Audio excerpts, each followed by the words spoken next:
kapuso, the revenge continues dahil extended ang hit afternoon prime series na Makiling. Ang good news, nataon pa sa birthday ni Amira, Elle Villanueva. Makichika kay Lars Santiago. Paano yun? Kaya bakit nag-break? Doble ang naging selebrasyon ng magkasintahang Derek Monasterio at Elle Villanueva nitong linggo. Birthday kasi ni Elle na sinelebrate nila sa Batangas. This time, kasama ko si Derek, pati si Mommy. Pumunta kami ng Anilao, nag-free diving kami doon.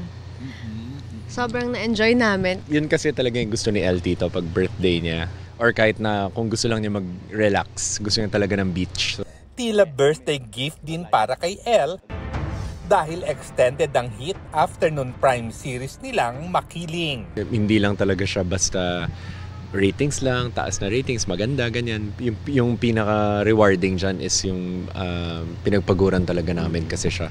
And nakakatuwa. Kahit kami nabibitin kami, gusto pa namin ng more story, more character arc. Parang gusto pa namin ituloy yung show, magbigay ng mas malalim na storya pa.